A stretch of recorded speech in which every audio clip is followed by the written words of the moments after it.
feel a little bit, on the alive side. Siyat l'shmaya. Even knows what I'm going to do now. Baruch atah Adonai Eloheinu melech ha'olam she'hakoil neheh. Amen.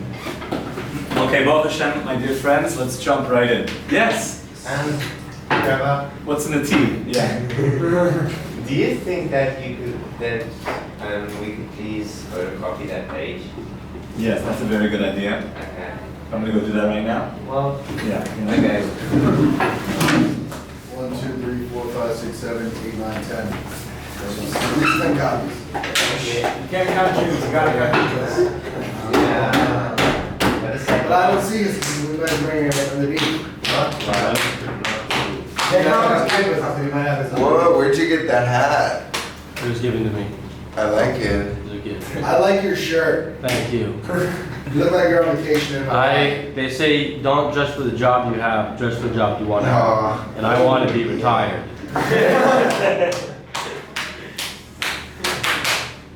What's in the cup, Jack? I don't know. I got it from her. What's in the cup? I know. I don't know what it is. It's like one of those infusion things from the shop. Oh, that's So they're going like Cute. infuse. There, Just I thought drink you it. English service. Just for the W, That's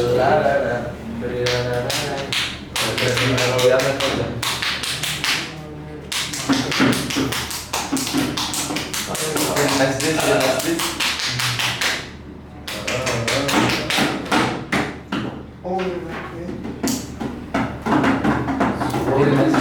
Oh yes, the fakers.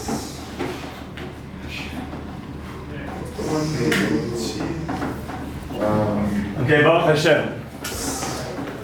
Whoever needs, I think I got most of it on this page. Simcha Rab. Okay. So we're in the world of Darkecha, my dear friends. And we're going to spend another day explaining where we're going, and then we're going to explain how we're going to get there. And the Rebbe is going to give us a lot of very practical tips how to achieve the state that we've been yearning for, that we're davening for, that we want so deeply in our lives. So we explained the first two levels of the Darkecha is there's a relationship to Hashem that I do what I'm told. And that's a very good thing. Thank God. We explained that's like a marriage where each role does what the other one wants from them, and of course in reasonable and faithfully. But then there's another level that they think about each other all the time. And they don't go through decisions in life without considering the other person. That's getting to a level of Darkecha that Hashem, it's a noichach, you're with me all the time. And we talked about eating kuli yesterday and going and doing all sorts of things in your life, whatever it might be. Now we're getting to a higher level. So look at Beis. V'lamal man Darkecha asois. Even higher than that level of Darkecha, there's a level of Darkecha called bittul. Oh, bittul. Now bittul for many people sounds like intense, like nullification. Just nullify thyself. So that's it. It's not that you might think like I just become a nobody and I'm a shmata and just people walk all over me. Bittul means a clear grasp of reality that God is one and there's none but God. And in that place that God is one, so in a certain way I dissolve into God.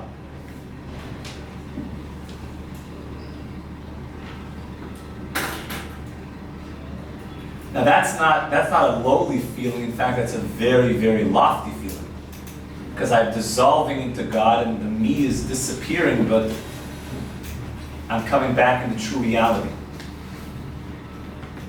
Now for some that sounds very Buddhist. You just achieve a state of just oneness and then you disappear. The way it's described, like a drop of water going into the ocean. Just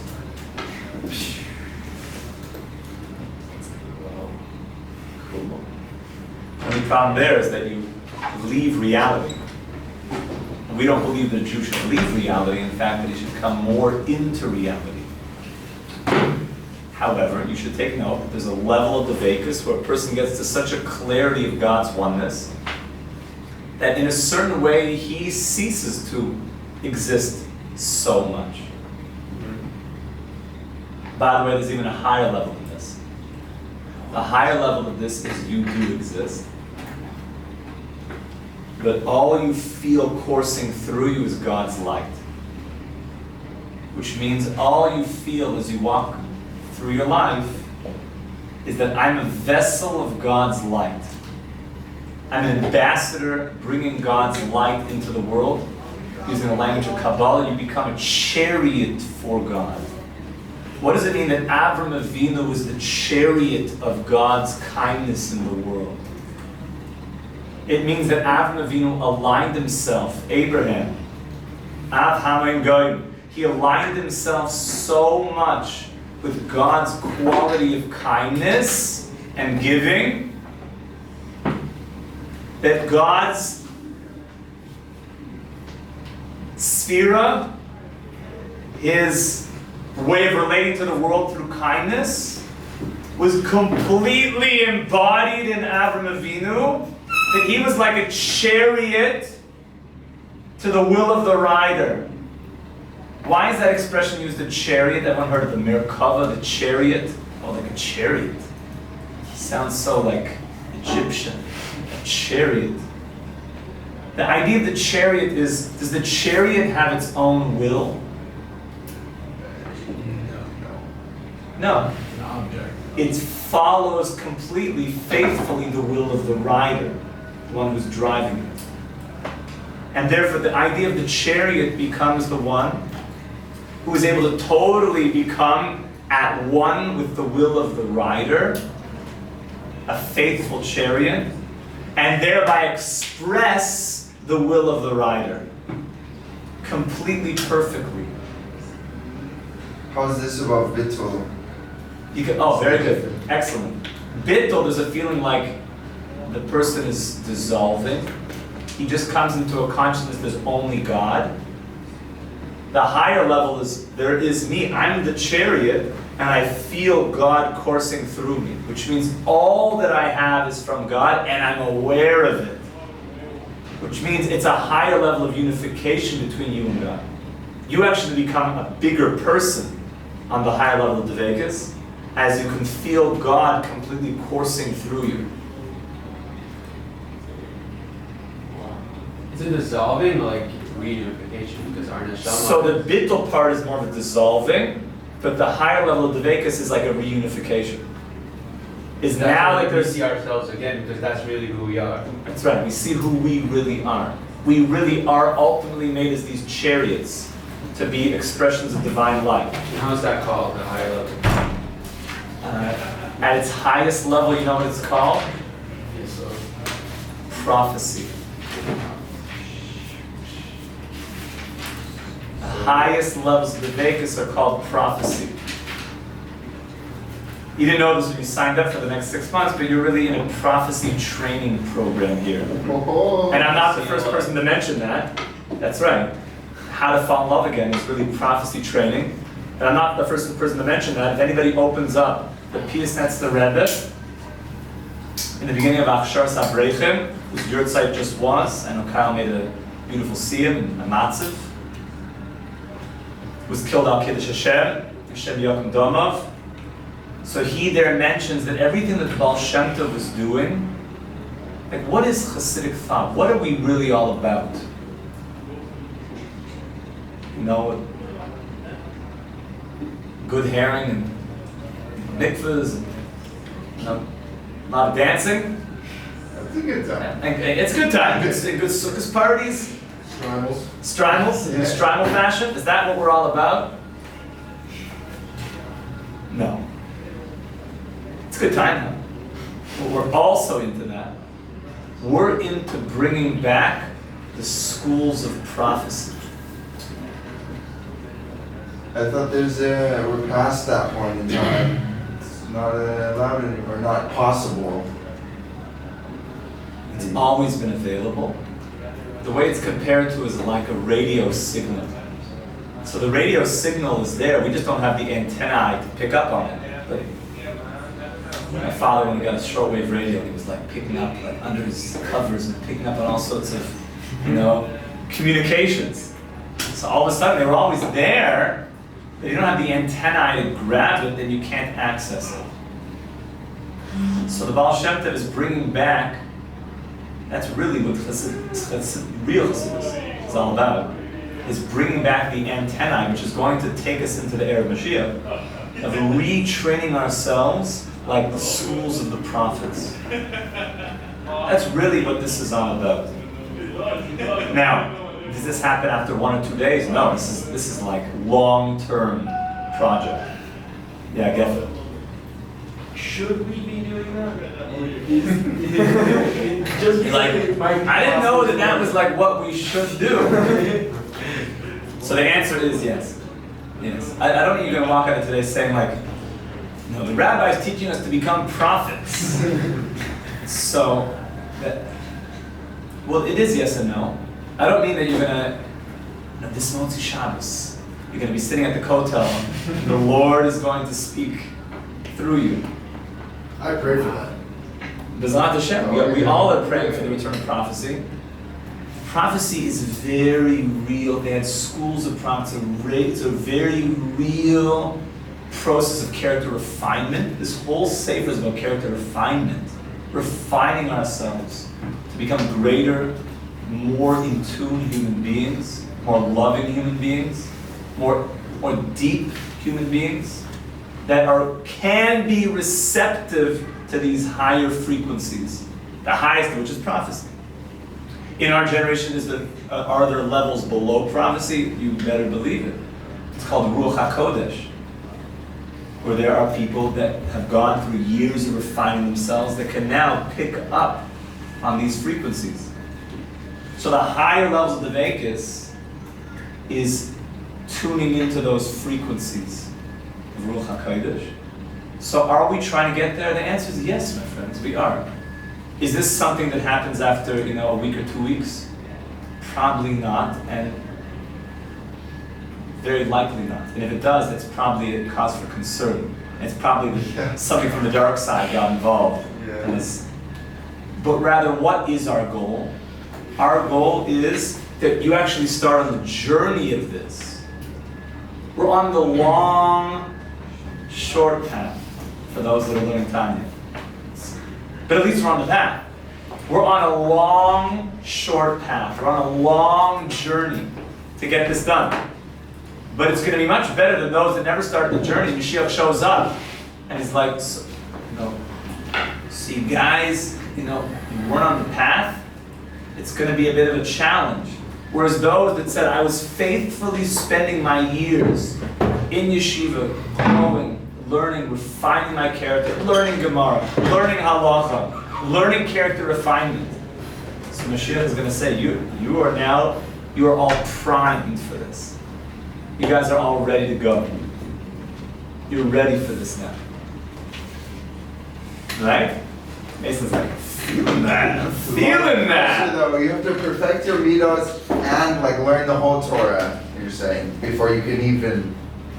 No, not before you can do it. As we go through this, you step by step, you will already now start to feel more intimate relationship to Hashem. The highest level that people spend their whole life attaining is called prophecy. Oh. Okay? We're on a path, a long-term path. Anybody who gets up after here and says, I heard a voice, it sounded like Morgan Freeman.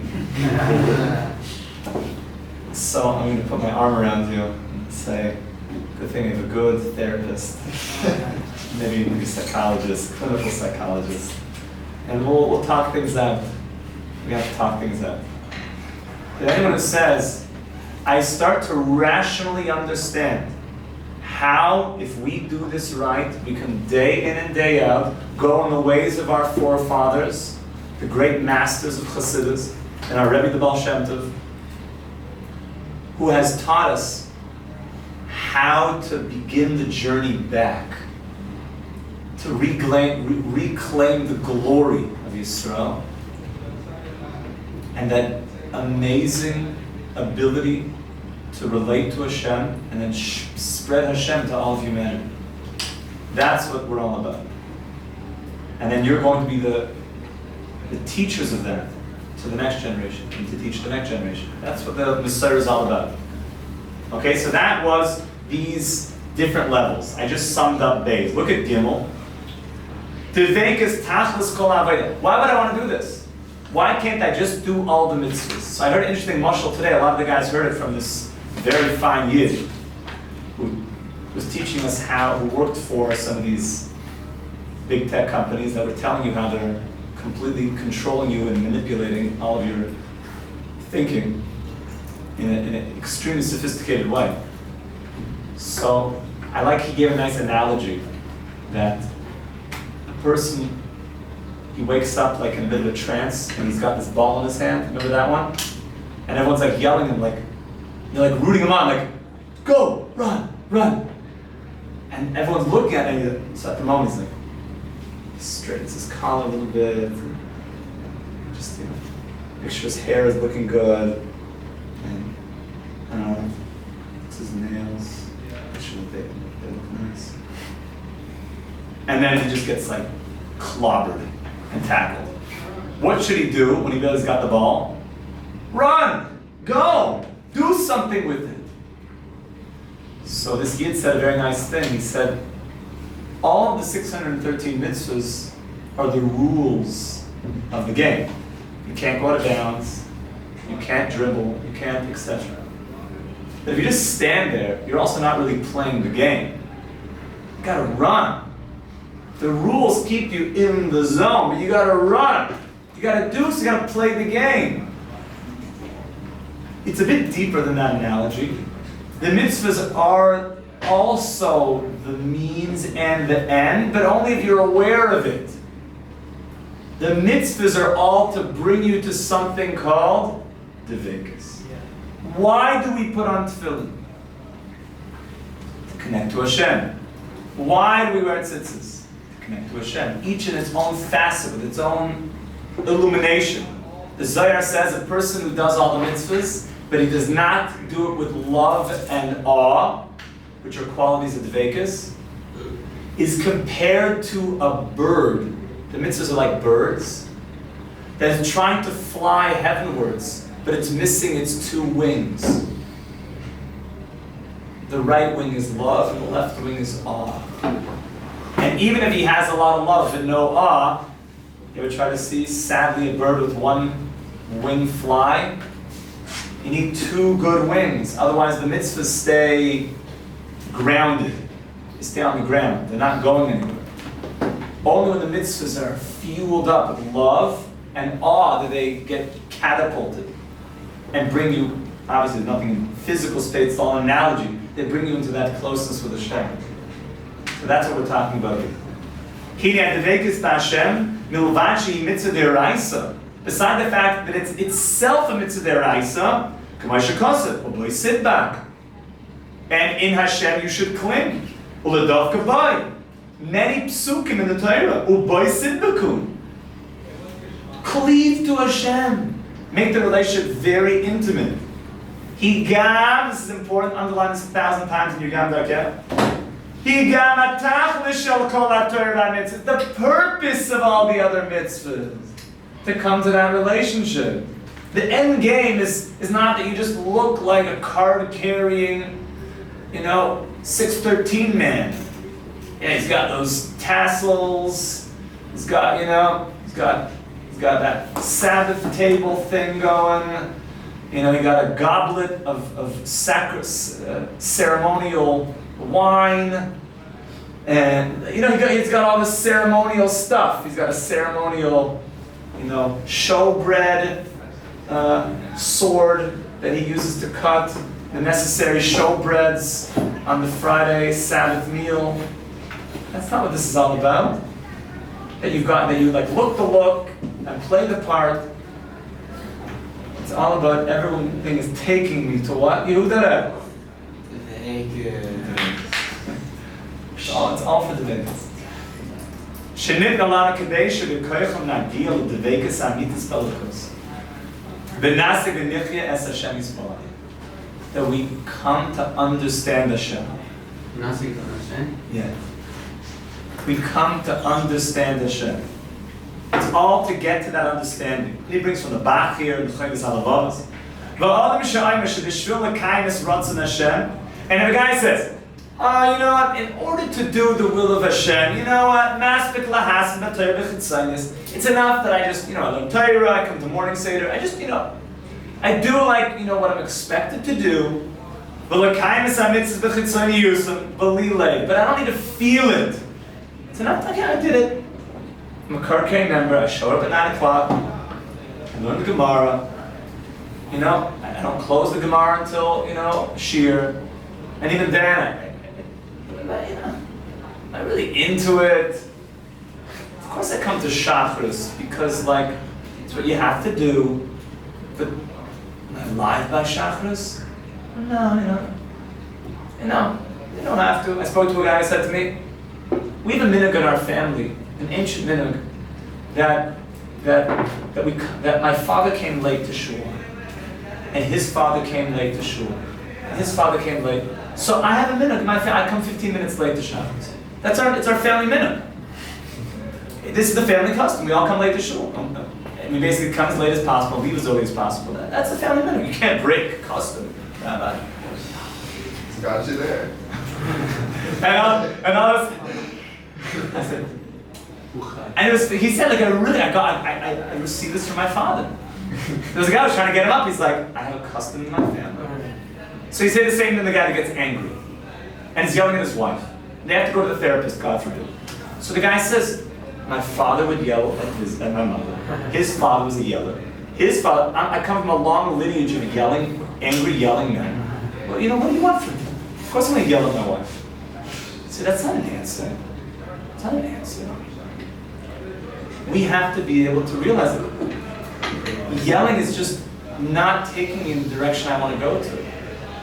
Coming late to shul means I'm not even appreciating what could be in shul.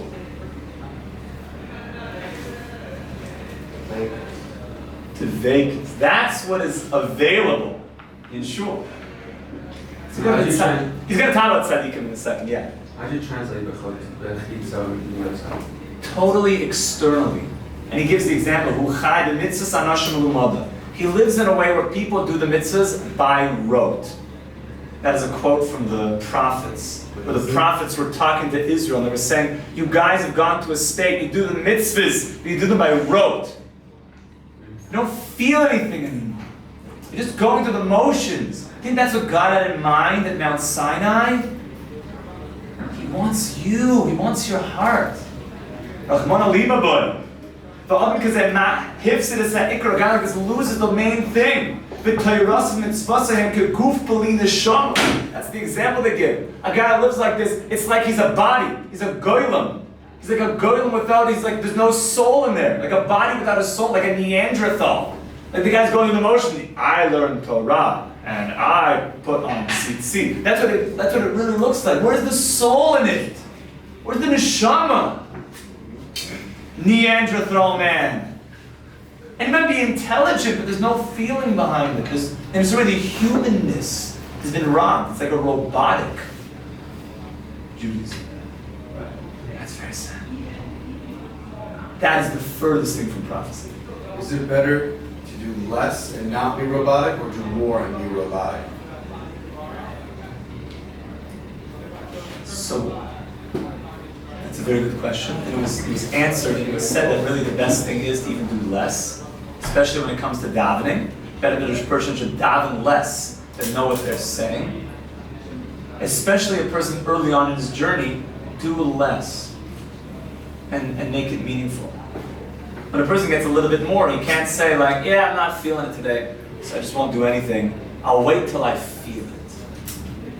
I'll wait till I feel it, and then I'll start doing stuff. So, it's like the guy, like we said, it's like, honey, when I really feel like I'm in the right zone, then I'm gonna go to work. But until then, I'm not feeling it yet, so I'm just gonna stay here, not feeling it. So she's like, yeah, okay, maybe a day or two, but I'm getting hungry here. Even though you don't feel it, you might have certain responsibilities that you might have to do. So there's a balance. The answer is there's a balance. Yeah, you want to feel it. But at a certain point, a person remembers that there's something called a king. And I'm going to learn to also relate to Hashem in that way, slowly, and be able to relate that even sometimes if I'm not totally feeling it, it's okay to do certain things. But certainly we want to be able to feel it. We should be Zayach HaMamish to continue this journey moving towards prophecy and feel close to Hashem on our level right now. Amen. Hey. Kol Tov. Shkoyach.